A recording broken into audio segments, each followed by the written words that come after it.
nyalainnya begini. Ini harus ditekuk sini ya. Belum dikasih kontak tuh. Iya, belum ada kontaknya. Tuh. Adem nggak? Dingin banget. Ini kabel sensor O2 nih guys. Pakai punya BRT. Tuh, data boxnya. Ini laptop buat baca settingan di ECU-nya. Udah pas apa belum? Sekalian ngerubah. Nah, ini AFR nih. Ini buat baca AFR. Tuh, sampai 12 semua dah pokoknya. Gimana Lum? Oh ya, ini bannya peret. Ya Allah. Bismillahirrahmanirrahim. Assalamualaikum warahmatullahi wabarakatuh. Halo itu people, balik lagi sama gua SW di sini. Apa kabar kalian semua yang sedang menonton video ini? Semoga kalian baik-baik saja, sehat selalu dimanapun kalian berada. Oke, jadi pada video kali ini kita bakalan update lagi guys. Alhamdulillah, ini mesin Vector udah kelarin rain ya. Di sini kita mau update lagi tentang kelistrikannya guys. Ya, jadi ini kan kemarin itu udah ditambahin yang namanya electric water pump guys. Pompa radiatornya itu bener-bener elektrik. Kagak pakai yang namanya diputer-puter mesin tuh, jadi nggak ngebebanin mesin, tapi dia ngebebanin aki. Terus juga ditambah kipas-kipas. Nah, jadi karena ada banyak part-part yang ditambah dan ngebebanin kelistrikan motor ini, si kelistrikannya itu juga harusnya di-upgrade gitu. Jadi yang nyediain listriknya ditambah, bukankah begitu? Koko Ulum, coba sini. Betul guys. Nah, jadi ini yang punya rangkanya Vector. Kalau mesinnya kan punya gua. Ya, jadi untuk upgrade kali ini tuh berhubungan sama bagian kelistrikan. Dan kemarin tuh sebenarnya juga ada yang nanya untuk motor kompresi 12,4 ini 12,43 piston 68 masih gampang di starter. Cuman sekali pencet itu rahasianya apa gitu kan. Contohin dong, contohin. Oh ya, contohin dulu dah. Nih. Sekali starter guys. Bismillahirrahmanirrahim.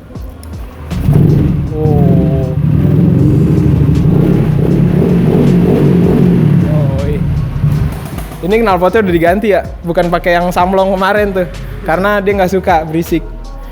Nah, ini rahasianya apa Koko Ulum? Ada salah satu barang yang gua pasang di sini guys. Barangnya apa? Coba kasih lihat dong. Oke, mari kita lihat. Nah, ini dia guys barangnya. Namanya itu Elektrobus. Betul. Elektrobus itu buat ngebantu kelistrikan si motor ini nih.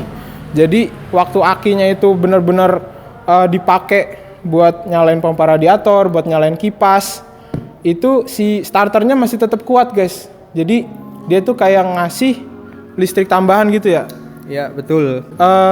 Gue tuh sebenarnya nggak terlalu paham karena gue sendiri di sini cuma tukang review guys. Kalau Ulum ini sebagai apa? Project leader. Yoi, jadi Ulum sebagai project leader guys. Kalau gue mah cuma tukang review aja. Dan ini pun sebenarnya ini barang ini nih, ini mau diganti guys, pakai yang tipe yang baru ya. Mau ganti tipe baru karena ini tipe lama. Ya, jadi ini gue katanya sekalian tolong reviewin cara masang yang tipe new, Tipe baru versi 2. Oke. Ya gitu. Jadi untuk yang ini aslinya tuh punya Aerox gua guys. Nggak usah buat lu. Jadi lu nggak mau semua orang pakai ini. Syukur-syukur sih kalian bisa pakai ini guys. Khususnya ya buat yang Dipinjemin. beli dong. Ya elah, gue kira dipinjemin juga. Ya ini sendiri tuh penempatannya harusnya di sini guys, ditaruh di samping sini. Cuman nih karena mau diganti sekalian dibongkar gitu, gue videoin. Jadi ini biar kelihatan gue keluarin. Nah ini yang versi lama cuman ada 2 kabel ya. Yang baru itu katanya ada 3 kabel. 3 kabel. 3 kabel. Nanti Ulum yang jelasin tuh gimana cara masangnya. Nah ini gue mau nunjukin dulu untuk kipas-kipasnya nih Le. Ini real nih motor, kipasnya banyak banget tuh. Ini kipas, ini 2 amperan ya. Yang ini 4 ampere. Yang kecil. Ini buat dinginin si throttle body ya. Yaitu akal-akalannya Koko Ulum. Coba kita denger guys suaranya guys. Ini suara kipasnya. Ini nyalainnya begini nih. Ini tinggal tempel sini aja nih kemasang. Oh iya. Nih kontaknya nyalain dulu. Nih guys, nih nyalainnya begini. Ini harus ditekuk sini ya. Belum dikasih kontak tuh. Iya, belum ada kontaknya. Adem nggak? Dingin banget. Jadi ini kipas kalau misalnya kita taruh gitu terus kita nyalain dia bisa maju guys. Tuh. Anginnya kenceng banget pokoknya. Dan ini makan listriknya gede guys. Jadi waktu motor dinyalain semua kipasnya, pompa radiator yang ada di sini juga nyala nih. Tuh. Pompa radiator dia nyala.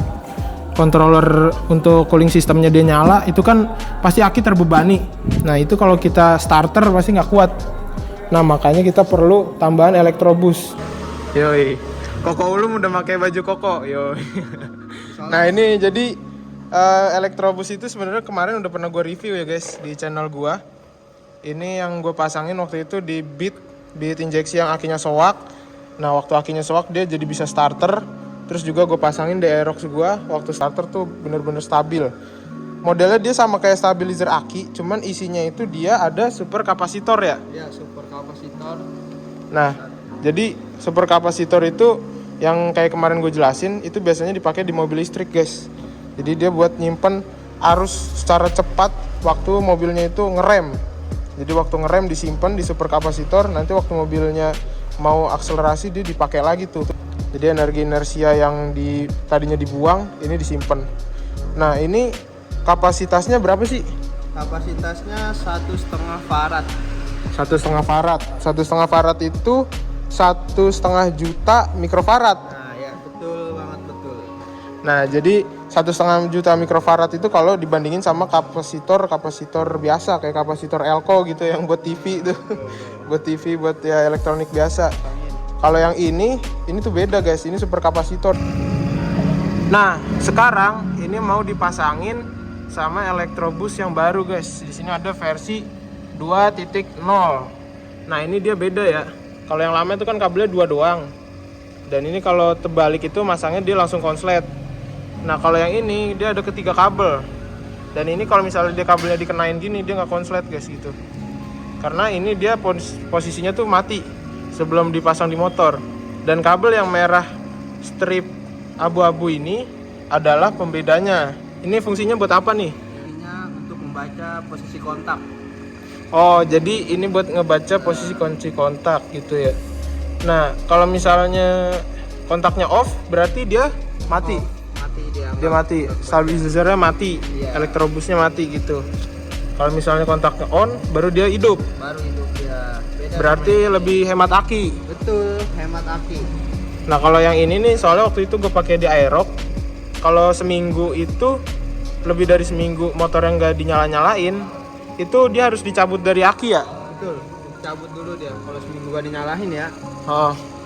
Sedangkan yang ini boleh dipasang lebih dari seminggu nggak dicabut-cabut dari aki, nggak apa-apa, aman karena dia tuh otomatis off gitu guys kalau misalnya kontaknya kita offin. Oke, jadi ini udah mau dipasangin nih guys ke motornya.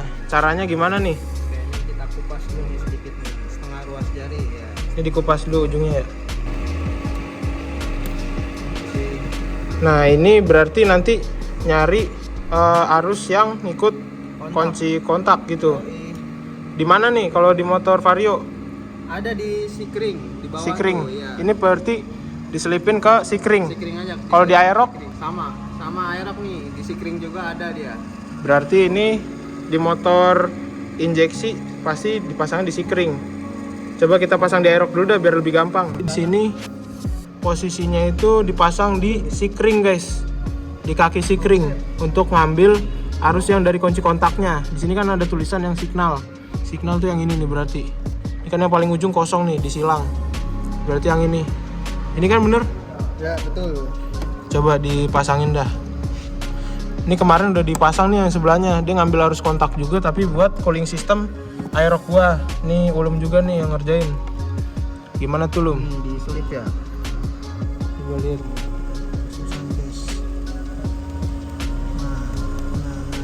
Dipasang di samping kaki si sikringnya guys. Kayak gitu. Jadi dia nggak ngegesek si kaki sikring, tapi masuk ke lubang yang ada di samping posisi gesekan kaki sikring tuh. Nah itu ntar tinggal dipasang doang, coba dipasang. Ntar dia otomatis ngejepit sendiri ya. Udah. Tuh. Ini udah dipasang dan ini nggak ngegesek antara kabel dengan kaki sikring guys. Tuh, tertutup udah. Anggaplah ini ntar kabelnya dipotong gitu. Nah terus tinggal dipasang kabel positif sama negatifnya doang. Ini bukan kabelnya nih, kabel klakson nih. Nggak dingin. Jangan sampai kebalik nih ya. Ya, masangnya nggak boleh yang terbalik. merah. Positif yang merah. Ini yang negatif, dah. Jadi yang dipasang tuh 3 kabel ya untuk yang baru. Positif di sini positif aki, negatif yang hitam di sini negatif aki. Terus yang satu lagi tuh ngikutin kabel kunci kontak. Ini ngambil dari sikring, jadi tinggal taruh gitu aja. Nah ini ntar bisa ditaruh di sini nih, kayak yang biasa gue taruh tuh, selipin di sini aja. Nah ini ntar kabelnya sisanya dipotong. Coba kontaknya nyalain. Nah waktu kontak nyala ini dipegang itu kayak ada bunyi tek gitu. Nah ini kita coba nyalain dulu ya starter. Ini dia posisi baterainya itu 12,2 volt. Coba kita starter. Nih starter kita perhatiin voltasenya ya. Sekali pencet starternya dan voltasenya itu dia stabil ya guys. Ya sekarang dipindahin nih masangnya ke si Vector. Untuk pemasangannya di Vario kurang lebihnya sama aja sih. Nah untuk Vario dia bisa taruh di kolong sini ya guys, diikat. Nah untuk kabelnya sendiri ini dimasukin dari bawah sini nih. Tuh. Ini magnetnya bisa dicopot-copot. Nih ada kelipannya kan. Jadi ntar waktu dimasukin ke atas magnet ini bisa dicopot, pasang ke aki. Nah terus kabel merah strip abu-abunya ini dipasang ke sikring bagian sini alum ya? Iya. Ini bagian ini nih. Ignition pump. Yang ini ya? Bener nggak? Nah, jadi dia ngikut kunci kontak guys. Dipasang ke sini aja. Ini nggak bakal ngeganggu kok karena dia tuh ngambilnya arusnya kecil banget ya. Cuman buat mutus nyambung arus doang dia. Ya.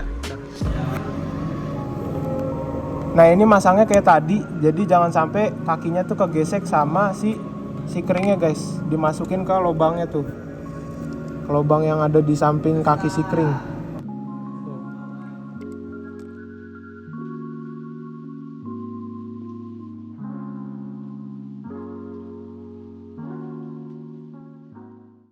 Nah ini boleh coba starter nggak? Liatin voltasenya. Wah ini akinya low bed nih, low bed 11,9. Coba. Wih, gokil. Padahal ini low bed nih akinya ya. Gimana nggak low bed, ini kipas banyak banget kayak gini tuh. Pompa radiator juga gede banget di sini tuh. Gokil. Ya pokoknya kayak gitulah guys. Buat yang nyari Elektrobus ini sebenarnya barangnya goib.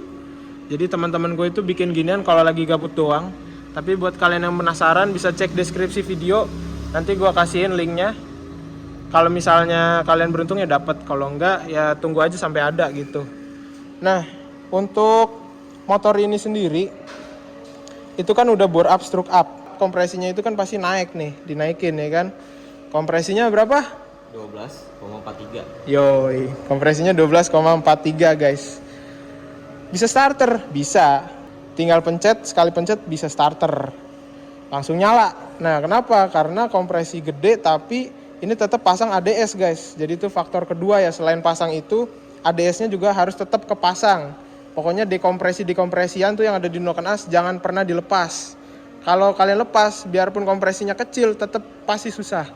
Karena itu dia fungsinya ngebocorin kompresi waktu starter guys. Waktu starter ya, ingat waktu starter doang. Jadi nggak bakal ngaruhin performa motor kalian. Ya pokoknya dekompresi wajib dipasang. Nah selain itu untuk durasi noken as juga pastinya harus ditata dengan rapi. Karena durasi noken as itu kayak durasi clap in yang menutup. Itu paling pengaruh sama yang namanya kompresi dinamis guys. Kompresi yang real, kompresi yang dihitung dari waktu piston itu benar-benar memulai rangkap kompresi dan clap in-nya itu udah menutup. Jadi benar-benar tekanannya itu baru dibuat tuh sama si mesin. Nah itu kalau misalnya kalian ngaco, misalnya clap in-nya nutup terlalu cepat, udah pasti itu mesin berat starternya gitu. Kalau motor ini sendiri dia 55 derajat sebelum titik mati atas nih, clap in-nya menutup. Itu di 1 mm ya ngukurnya. Udah di dial pokoknya segitu udah ukurannya. Sekarang untuk faktor ketiga. Faktor ketiga itu selain kompresi dan penataan noken as ada di dinamo starter. Pastinya dinamo starter juga harus diganti yang lebih kuat. Cuman karena motor ini nggak pakai dinamo starter lagi, dia kan udah ACG starter sistemnya ya. Sama kayak Aerox tuh, nggak pakai motor starter dia tuh. Jadi ya nggak bisa diapa-apain. Makanya ini gue pasangin ginian. Nah, buat kalian yang udah pasang alat kayak gitu, Electroboost, tapi tetap nggak bisa di starter, itu kemungkinan starter kalian udah bermasalah guys gitu, atau kompresinya yang terlalu gede. Jadi jangan disalahin juga dari giniannya nih gitu. Kalau misalnya tanpa ini pun motor ini bisa di starter sebenarnya, karena dia kan kompresinya udah diatur sedemikian rupa, dekompresi tetap dipasang, dia bisa starter guys tanpa ini. Cuman berat. Nih gue contohin nih, aero kan tadi udah dilepas nih Electroboostnya. Ini masih bisa di starter, makanya ini tadi bisa nyampe ke bengkel kan. Ini bisa di starter, cuman dia agak berat, harus 2 kali pencet nih. Gue contohin ya. Tuh, nyala kan? Agak berat aja, nggak bisa langsung sekali pencet langsung jreng gitu. Coba lagi.